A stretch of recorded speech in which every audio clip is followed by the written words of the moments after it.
이젠 상업등기와 영업양도. 상업등기, 이제 물적 설비, 인적 설비가 다 갖춰지면 이제 등기를 해야 되겠죠.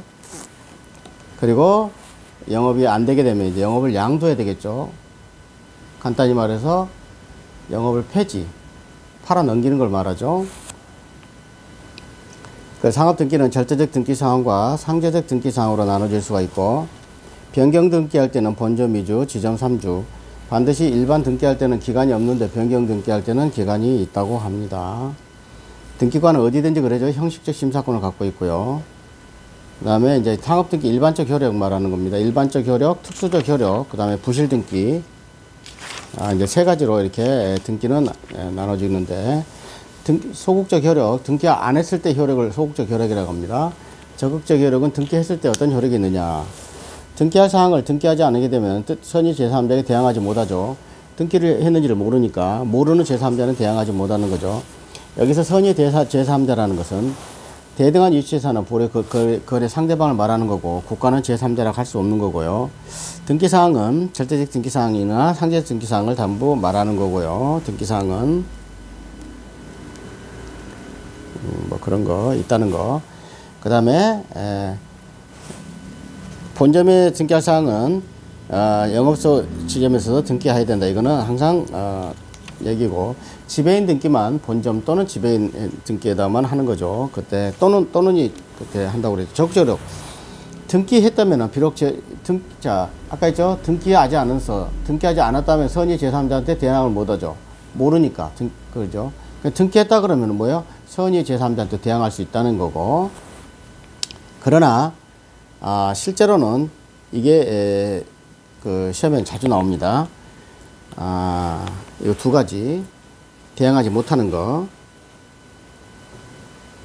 대항하는데 그 등기를 했는데 제3자가 정당한 사유로 그 등기 사유를 알지 못한 때, 정당한 사유입니다. 정당한 사유. 예를 들면 뭐 등기부가 몇일 됐는데 몇일 됐다는 걸 모른다든가, 이렇게 정당한 사유로 그 등기 사항을 등기를 했다는 것을 알지 못했을 때, 그때는 대항하지 못한다. 선의 제3자한테도 대항하지 못한다. 또 한 가지 대항하지 못한 게 또 나옵니다. 고의과실로 상회한 사실을 등기한 자는 그 상회를 선의 제3자에게 대항하지 못한다. 선의 제3자한테 대항하지 못한다는 건 뭐예요? 선의 제3자한테 주장하지 못한다. 그런 얘기예요. 고의과실로 상회한 등기사항. 그러니까 두 가지로 보면 되겠습니다. 등기했는데 정당한 이유가 있어서 등기해놓은지를 모르는 사람한테는 선의 제3자는 유효함을 주장할 수 있다. 이런 얘기예요. 오케이? 그 다음에 부실등기했어요. 고의과실로, 고의로 내지는 과실로, 부주의로 사실과 다른 등기를 했단 말이에요. 부실등기, 상회한 등기를 한 자. 그걸 그러면 선의 제3자한테 대항하지 못하죠. 유효하죠. 선의 그 사람한테는. 그러니까 이거는 이따 나오지만 부실등기는 부실등기라고 하는 것 같습니다. 저도 아직 모르는데. 근데 결론은 저는 이렇게 였습니다. 민법의 그 마인드를 가지고 무효등기인 거죠. 사실하고 전부 상이한 등기를 했단 말이야. 이거 무효등기죠. 다 무효. 부실등기는. 그런 거예요. 그러니까. 선의 제3자한테 못한다. 이런 얘기입니다. 여기도 선의 제3자에는 국가는 포함되지 않는다는 건 얘기 나오고, 상업등기 특수적 효력. 상업등기를 하게 되면 어떤 효력이 있느냐. 창설적 효력은 설립등기나 합병등기하면 창설되는 거죠. 보완적 효력. 설립등기 후에는 무효나 취소를 주장할 수 없죠. 신주 발행할 때 1년의 경우 주장할 수 없다. 이걸 보완적 효력이라고 하는 거고, 1년 지나가면 설립 등기하고 난 뒤로는 이왕 등기가 되면은 무효하거나 취소, 일단 등기되면은 된다는 거고, 등기부에 이사 감사로 등재된 경우는 적법 절차에 대해서 정당한 절차 적법 규정한다. 그런 얘기고, 여기서 그런 얘기죠. 절대 권원불. 그죠? 대리권, 그 다음에 절차, 그 다음에 권리관계, 등기 원인, 이런 게 전부, 적법한 걸로 추정된다. 이렇게 민법에서는 나와 있고, 추정력. 그 다음 해지효력. 설립 전에는 주권을 발행할 수 있고, 주식 인수 권리, 권리주는 양도하지 못하지만, 설립 등기로 인해서 이러한 제한이 해제되는 것이다. 이런 얘기죠. 그러니까, 간단히 말해서 설립 전에는 주식회사 설립 전에는 주권 발행 못하죠. 주권이 뭐겠어? 주권. 뭐죠? 주식을 가질 수 있는 권리. 그게 영수증하고 똑같은 거예요. 예를 들면, 주금 납입하게 되면 주권을 딱 발행해 줄 거 아니에요, 영수증을. 근데 아직 설립도 안 됐는데 어떻게 발행을 하게 됐어요. 간단히 말해서 전부 다 끝나고 난 뒤에 발행하는 거죠. 그 다음에 그걸 주식 인수의 권리, 권리주는 양도하지 못해요. 권리주라 그래요. 설립 전에 발생하는 거, 인수 권리, 주식 인수할 수 있는 권리, 인수권. 아직 주권이 아니니까. 그건 양도하지 못해요. 그래서 설립 전에는 주권을 발행할 수 없고, 그 다음에 권리주도 양도도 못하지만, 설립 등기로 인해서 해제적 효력, 전부 이런 권리가 전부 해제된다. 이 얘기예요. 다음에 이제 부실 등기에서, 알겠습니다. 부실 등기하고, 이제는, 영업양도 아주 중요한 부분입니다. 부실 등기. 저는 느낌상으로 그냥 무효 등기라고 저는 그렇게 했습니다. 자, 무슨 말이냐면은, 부실 등기는 간단히 말하면 전부, 제3자에게 대항할 수 없어요. 그냥 무효 등기라고 생각하면 돼요. 간단히 말해서. 법조문에 이렇게 나와 있습니다. 여기 어떻게 나왔지? 고의 과실로 인하여 사실과 상이한 사항을 등기한 자는 그 상의를 선의 제3자에게 대항하지 못한다. 그렇죠. 고의 과실로 상이하게, 고의적으로, 원래 사실과 상이한다. 틀린 등기한 자는 제3자에 대항하지 못하죠. 선의 제3자가 유효하게 된다는 얘기죠. 그런 얘기죠. 그러니까 부실 등기, 무효 등기라고 생각 안 하면 이게 잘 이해가 안 가요, 저는. 저 혼자 그냥 그렇게 생각한 거예요. 이런 거죠. 이사회에서는 갑을 대표이사로 선임하였으나 등기부에는 을이 대표이사로 등기된 경우 말이 안 되는 거죠. 이렇게 사실과 상이한 등기, 무효 등기죠. 그 다음에 주주총회 결의에서 취소 판결이 확정된 경우 이사 선임의 등기는 부실 등기에 해당된다. 주주총회에서 취소하라 그랬는데 그걸 등기해버렸단 말이에요. 이사 선임의 등기. 부실 등기죠. 이런 거. 그러니까 이거 전부 무효란 얘기죠. 자, 외관 부여. 근데 나오는데 등기 신청자에게 규칙 사유가 있을 때만 적용되는 거예요. 등기 신청자에게. 이건 꼭 알아셔야 될 것 같아요. 등기 신청자에게 고의 과실이 있었을 때. 그 다음에 효과. 제3자에 의한 부실 등기 방지. 등기 신청자가 부실 등기한 게 아니고 제3자가 부실 등기를 했어요. 사실과 상이한 등기를 했어요. 근데 등기 신청권자가 그거를 방치했을 때 그때도 부실 등기하고 똑같이 보겠다. 이런 얘기입니다. 항상 얘기하는 거지만 제3자가 부실 등기를 마쳤다고 하더라도 등기 신청자에게 고의 과실이 있을 때 규칙 사유가 있는 경우에는 상법 39조에 따른 책임을 물을 수가 있다. 부실 등기의 효력을 물을 수가 있다. 무효란 얘기죠. 자, 등기 신청자가 이제 법인이에요. 법인일 경우. 그럼 누구를 보고 판단한다? 법인이 진짜 움직이지 못하잖아요. 법인은. 그래, 안 그래요? 개인이 갈 때는 등기 신청권자를 보는 거고, 개인일 때는. 자, 여기 나왔죠?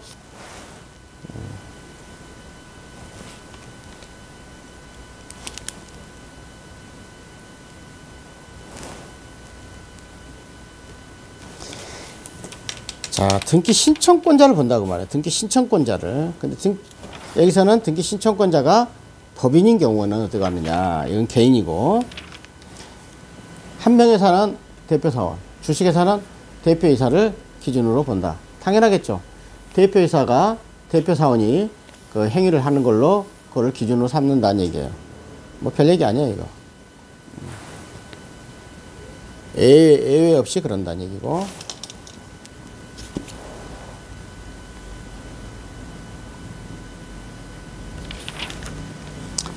그 다음에 영업양도입니다.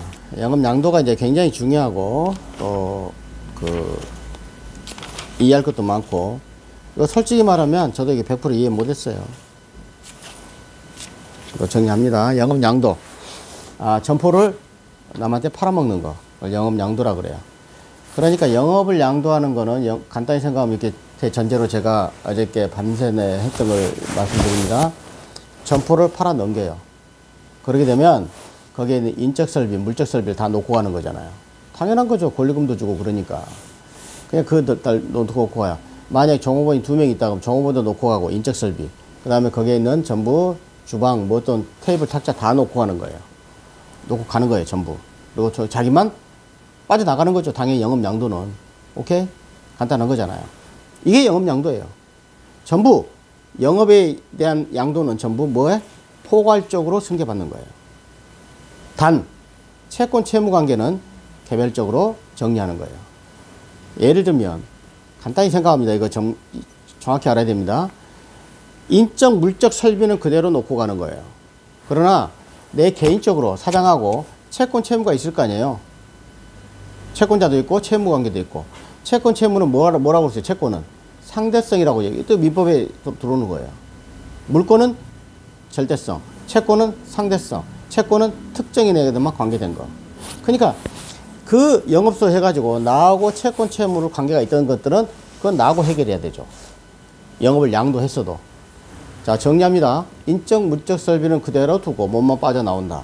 그러나 채권 채무 관계, 채권은 전부 개별적으로 정산하게 된다. 개별 승계하게 된다. 이거가 영업 양도에서 가장 중요한 것 같습니다. 그런 건 얘기예요. 자, 한번 설명할게요. 영업 양도 2. 인적 물적 조직을 동일성을 유지하면서 일체로 이전하는 거고, 영업 양도가 이루어지기 원칙적으로 근로자들의 근로관계가 양수하는 기업에 포괄적으로 승계가 된다. 그러니까 인적 물적 설비 다 놓고 온다는 얘기예요.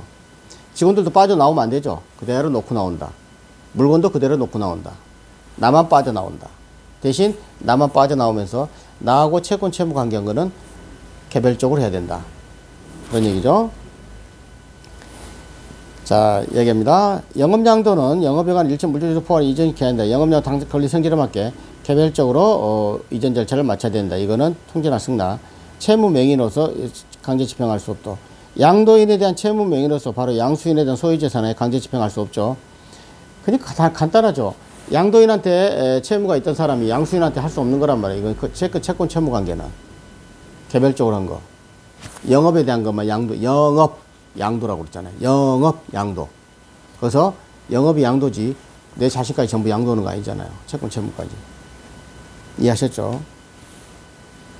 이런 얘기입니다. 이게 대전제예요. 그 다음에 영업 양도 계약. 이제 계약을 해야 되겠죠. 계약서를 쓸 때. 얘기입니다. 아주 영업 양도가 중요하고 시험에도 뭐 백발백중 나옵니다. 당사자 양도인과 양수인이죠.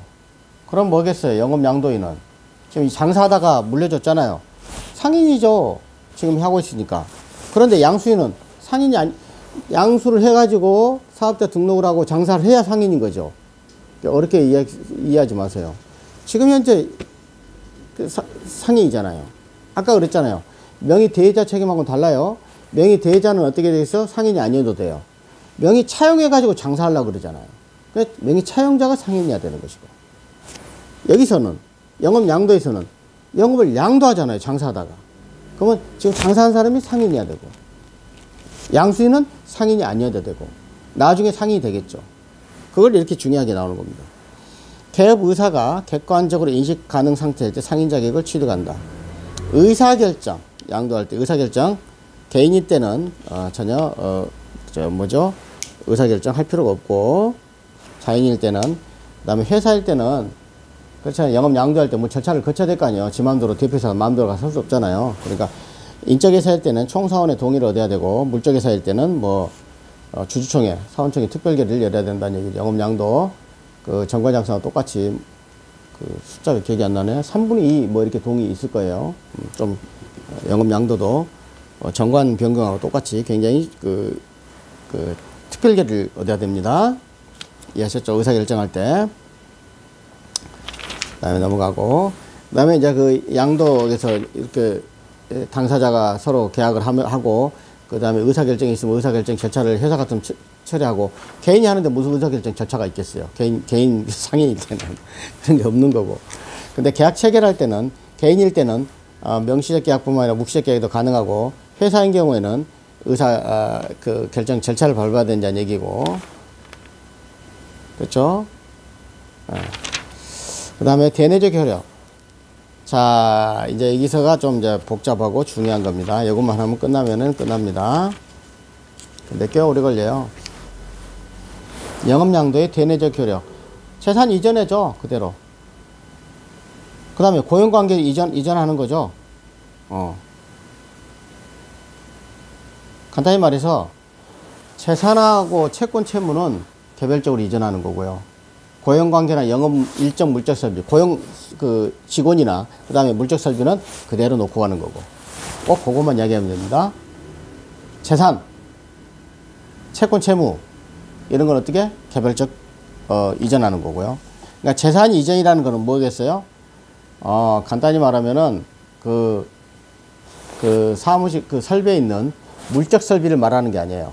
채권 채무 관계 말하는 거예요. 재산, 채권 이런 거는 개별적으로 승계하는 것이고, 아까 고용관계나 직원이나, 고용관계가 뭐겠어요? 직원. 이게 고용관계 이전 이렇게 나왔는데, 그 직원들이나, 그 다음에, 그러려고 이전하죠. 식당이면 식당, 주방, 테이블, 냉장고, 그대로 다 이전되는 거고.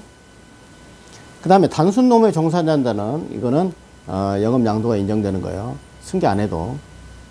아까 말했듯이 청소부, 이런 분들은 승계 안 해도 된다. 그런 얘기고. 양도인의 경업금지 의무. 양도인은 이제 경업금지하는 게 되는 거죠. 양도하게 되면은 주변에서 일하지 말라는 거. 딱 요거 두 가지입니다. 약정이 없는 경우에는 10년간 동일 인접지역에서 장사를 못해요. 10년간. 그 다음에 약정을 해요. 이제 당신은 약정을 할 수가 있다는 얘기죠. 20년간 아니면 30년간 아니면 100년간 아니면 종신적으로 당신은 내 경쟁자가 되니까 옆 가게에서는 하지 말라. 경업이라 그랬잖아요. 지금 업종을 하지 말라. 그럴 때는 약정이 있을 때는 20년로 줄어들어요. 자, 약정이 있을 때는 20년, 약정이 없을 때는 10년간. 중요한 거 10년 동그라미 제일 중요하고, 동일 인접. 아까 말씀드렸지만 상호는 동일한 특광시예요. 그런데 여기서는 명의 양도는 동일 인접 특광시. 10년, 20년. 약정이 없으면 그냥 약정이 없으니까 10년 후에는 다시 들어와도 돼. 약정이 하게 되면 20년 늘어나는 거고. 시험은 여기에서만 아주 줄기차게 나오는 것이죠.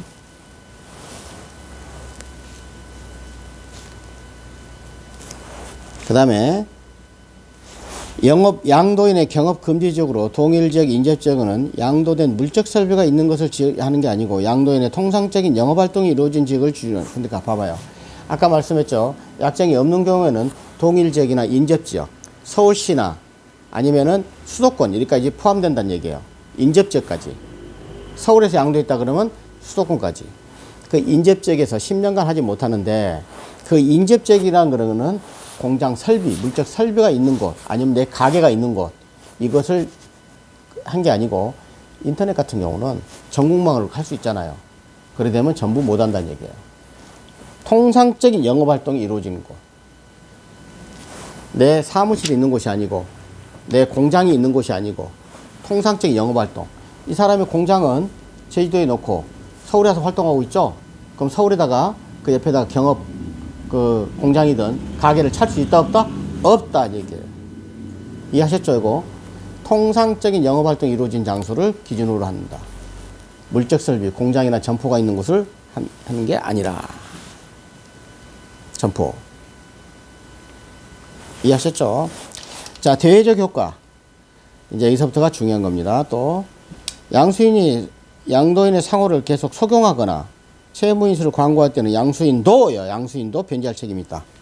자, 영업 양도를 하게 되면은 항상 양도인은 무조건 책임을 집니다. 양도한 사람으로서. 일단 나오고 있지만 2년 지나게 되면 책임이 없어지는, 소멸하게 되는데, 어쨌든 여기서 양수인도 변제할 책임이 있다. 양수인도 변제할 책임. 그래서 여기서 말하지만 복잡하니까 이건 잘 따라오셔야 될 것 같아요. 저도 헷갈린 부분이니까. 자,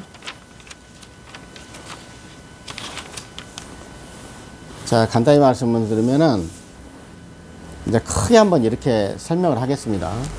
요거는 이제 줄기를 잡아야 되지, 이 영업양도는 아주 중요하고, 영업을 그러니까 점포를 넘기는 게 너무 많은 이 사건이 발생하니까. 양도인이 있고 양수인이 있어요. 그렇잖아요. 양도인이 있고 양수 있어. 그러면 이 양도인은 이 사람한테 몸을 빠져나가고 양수인이 들어오잖아요. 이럴 때 자기 몸만 빠져나가는 거예요. 인적 설비, 물적 설비를 전부 다 놓고 가는 거예요. 이해하셨죠?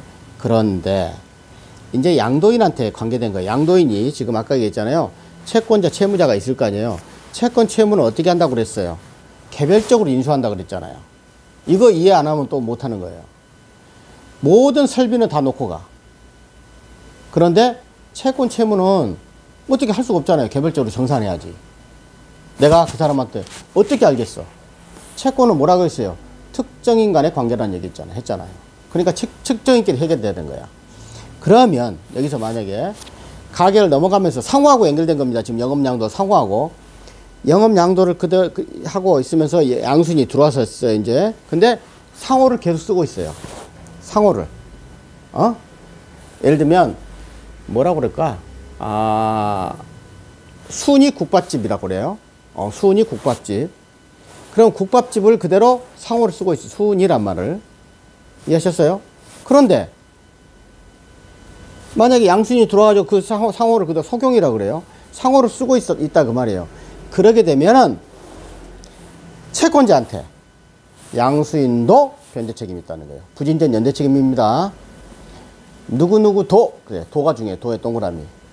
양도인은 무조건 책임져요. 양도인은, 예. 양도인은 지채권자 채무자잖아요.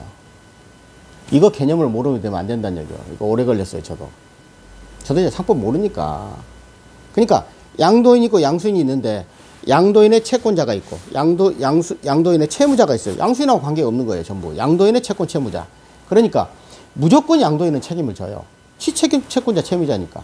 그런데 어떨 때 양수인도 부진정 연대 채무를 지느냐. 이게 핵심이에요, 오늘. 그런데 이럴 때 책임을 진다는 얘기예요. 양수인이 그걸 영업을 양도를 해서 양수해가지고 들어갔는데 상호를, 간판을 똑같은 걸 써. 그러게 되면은 속용할 때 양수인도 책임을 진다. 간판을 바꿔버려야 되는 거죠. 그대로 쓰게 되면. 두 번째, 채무 인수를 광고할 때 내가 채무 인수할게. 이러고 그 광고를 했다는 거는 이렇게 표시를 했다는 거예요. 그러면 채권자한테 책임을 지는 거죠. 딱 두 가지. 일단은 간판을 속용했을 때, 상호를 속용했을 때, 채무 인수한다고 광고를 했을 때, 이 두 가지입니다. 일단은 첫째는 이해하셨죠? 양도인, 양수인 딱 있고, 채권자, 채무자. 채권자한테 간판을 그대로 썼을 때 채권자한테 내가 양수인도 변제 책임이 있는 거예요. 그 다음에 내가 채무 인수할게. 누구 거? 양도인 거. 이렇게 채권자한테 광고했을 때 그대로 인수받는 거잖아요. 내가 갚아야 줘야 되죠. 그 대신 양도인과 양수인 간에 뭐 관계가 있었겠죠. 그냥 채무 인수하겠어요. 오케이? 그렇게 된단 말이에요. 그런데 만약에 양수인이 나는 이제는 모든 거를 그 채무 인수를 안 하겠다. 그렇게 해야 될 거 아니에요. 그래서 면책 등기라는 거예요. 면책 등기. 책임을 지지 않겠다고 등기하는 거야. 누가 그래? 양수인이. 왜? 머리 아프잖아요. 양도인의 채권 채무자들한테 면책 등기라는 거예요. 이해하셨어요? 누가? 양수인이.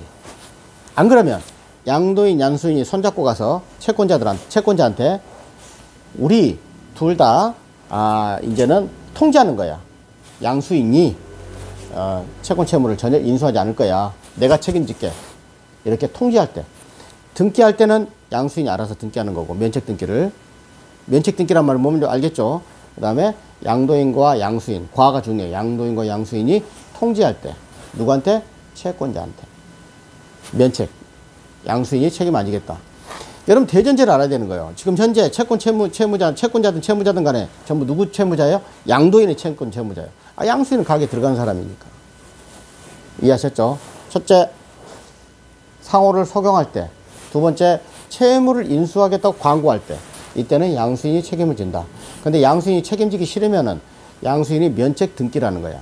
두 번째, 두 사람이 한꺼번에 양도인만 통지하면 안 되겠죠. 양수인도 통지해야 되겠죠. 둘이 똑같이. 등기해버리는 거는 공실력이 있으니까 다 해당이 되는 거고, 통지는 두 사람이 가서 채권자한테 통지하는 거예요. 양수인한테는 책임 없다. 다 내가 책임질게. 이렇게. 이해 가셨죠? 그렇게 통지, 양도인과 양수인. 등기, 양수인만 할 수 있는 거고. 자, 마지막. 그런데, 예를 들면 채권자가 있고 채무자가 있죠. 전부 양도인입니다. 채무자가 뭣도 모르고, 간판이 똑같으니까. 간판이 똑같을 때 전제하는 거예요. 그러니까 간판을 좀 바꿔버려야 돼, 양수인들은. 근데 아직 간판을 쓰고 있어, 그대로. 그래 되면 아무것도 모르는 선의 무중과실, 아무것도 모르는 채무자가 있을 거 아니에요. 누구한테? 양도인의 채무자. 양도인이 있어요. 양수인 있고, 채권자가 있고, 채무자가 있어요. 그러면 양도인에 대한 채무자는 뭣도 모르고 그 가게 딱 보니까 누가 하고 있어. 그러면 양도인이 양도인의 뭐 와이프인가 보다, 아니면 동생인가 보다, 부모인가 보다 생각하고 그냥 그 사람한테, 양수인한테 돈을 변제를 했어요. 모르고. 선의 무중과실. 반드시 선의 무중과실. 그 다음에 상호를 속용하고 있는. 그럴 때는 채무자한테 채권자한테 변제한 효과가 있다는 얘기죠. 그러면 양수인과 이제 양도인 간에 둘 간에 구상권을 발생하겠지. 이해하셨죠? 요 관계를 제가 그림을 그리려고 어제 밤새 내가 했어요. 설명을 드리는 겁니다. 이렇게 정리가 안 되면은 절대 정리가 안 되더라고요. 머리가 막 복잡하더라니까, 이게 지금요. 그래서 이제 설명을 이렇게 하면 다 끝나버린 거예요. 그 다음에 이제, 대외적 효과는 이제 글로서 제가 설명을 드리겠습니다. 상호를 속용하는 경우가 있고, 속용 안 하는 경우가 있겠죠. 상호를 속용하지 않는 경우, 상호를 계속 속용하는 경우에는 지금, 양수인이 변제 책임을 지는 걸 말하는 겁니다. 양도의 효과. 여기서, 하여튼, 그러니까 이 글씨 읽으면 너무 어렵다니까. 상호를 속용하는 경우, 양수인이 변제 책임을 지는 제3자 된 채무는 영업 양도 전에 발생한 거, 전이면 발생하기 전에 발생한 건 조가고, 영업 양도 당시 상호를 사용하는 동안 발생한 채무에 하라는 게 아니다. 그 다음에 채무 인수 광고를 했을 때, 상호를 무단 사용했을 때도 상호는 속용하는 건데, 무단 사용해도 간단하다. 그 다음에, 오코. 상호가 아닌 오코나 영업 표지인 때도 가능하다. 그 다음에 영업 양도가 있었을 것이고, 양도에는 제3자 채권이 있어야 되는 건데, 여기서 제3자 채권이라는 건 중요한 거는, 불법행위에 대한 채권이든, 불법행위에도 전부, 다 책임지는 거예요. 상호를 속용하고 있는 경우에는. 그러니까 그 책임을 양수인이 지기 싫을 때는 어떻게 해야 된다? 등기하거나 면책 등기하거나 양도인 양수인 함께 통지를 해야 된다는 얘기죠. 상호를 속용하게 되면은 모든 책임을 다 지게 되는 거예요. 불법행위까지. 아까 얘기했죠. 그 전에 명의 대여자 책임에는 불법행위 책임 안 져요. 명의만 대여해 줬으니까. 근데 영업을 하고 있었잖아요. 다 지는 거예요. 요게 아주 헷갈리잖아요, 지금. 명의 대여자 책임하고 양도하고 두 개를 잘 비교해서 하셔야 될 것 같아요. 아까 했던 면책듣기, 예외적으로 책임을 인정하지 않는 거는 영업 양도 후에 발생한 거 책임지는 게 아니겠죠. 양수인 말하는 게 항상 지금 여기 말씀드리는 거는 양수인 말하는 거예요. 양수인. 양도인은 무조건 책임지죠. 채권자 채무자인데. 양수인도 영업 양도 이후 영업 양도 전에 발생했어야지 채권을 인수하든 말든 하는 거지. 영업 양수 하고 나서 그 뒤에 채권자하고 발생한 거면 무슨 의미가 있어요. 그런 얘기죠.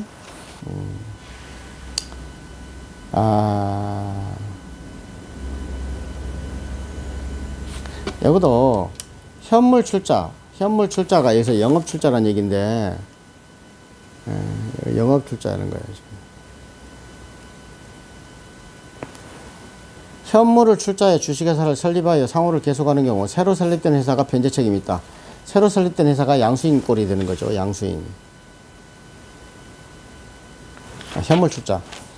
그런 얘기고, 채무자가 영업을 양도함으로써 채무 초과 상태에 있을 때는 채권자 취소권이 할 수가 있는 것이고, 아직까지 영업 임대차의 경우 임차인에게는 유추 적용할 수 없다. 영업 양도 이후, 그 다음에 영업 임대차에서 임차인에게는 양도 적용할 때 양수인의 책임을 부담하기 할 수 없다. 그런 얘기고. 그런 얘기입니다. 좀 딱 나오죠. 상호를 속용하지 않을 때는 상호를 안 썼어요. 그럴 때는 어떻게 되겠어요?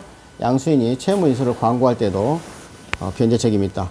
양수인도 변제 책임이 있다. 반드시 부진적 연대 책임이라고 그랬죠. 영업 양도, 대외적 효과. 잠깐만. 어딘가 없네.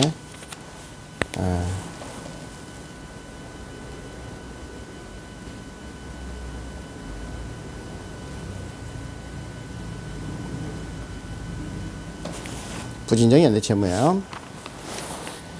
자, 속용하지 않는 경우, 이제 속용하는 경우, 속용하지 않는 경우를 제가 이제 총 정리하겠습니다. 자, 상표를 상호를 속용하는 경우는 무조건 양수인도 책임을 지는 거예요. 양도인은 무조건 책임져요.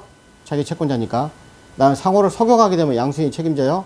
속용하지 않는다 하더라도 자기가 채무를 인수할게 하고 광고하게 되면 양수인도 책임을 지는 거예요. 두 가지 크게 보고. 그런데 양수인이 자기가 책임지기 싫으면은 양수인은 혼자 등기하거나 면책 등기라는 거예요. 면책 등기라고 그래요. 면책 등기. 책임을 지지 않겠다는 등기. 그 다음에 양수인과 양도인이 한꺼번에 채권자한테 통지를 하는 거예요. 뭐 내가 책임질게. 그렇게 하고 채권자에게 통지하는 경우. 이해가셨죠? 그럴 때는 면책 등기가 되는 거고. 책임 시효.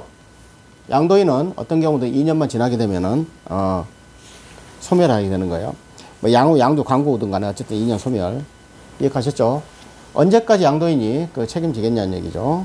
영업 양도 후, 그 다음에 광고 후 2년 경과하면 소멸을 한다. 이런 얘기 꼭 아시기 바라고. 그래서 이 영업 양도가 굉장히 중요합니다. 이거 몇 가지 하게 되면은 그게 지금 여기 판례가 여러 가지 나와 있는데 그거는 이제 또 하게 되고, 크게 보면은 이제는 영업 양도하고 그 다음에 명의 대여자 책임. 간단히 얘기해서 인적설비, 물적설비, 명의 대여자 인적설비라고, 물적설비에서 영업 양도하고 상업등기 막 이런 게 있으니까 영업소 같이 해서 잠깐만요. 이게 뭐 양은 그렇게 얼마 안 많은 것 같은데 해야 될 건 너무 많은 것 같아요. 상법 장난이 아닌 것 같습니다. 이 정도로 너무 길으니까 마치겠습니다. 감사합니다.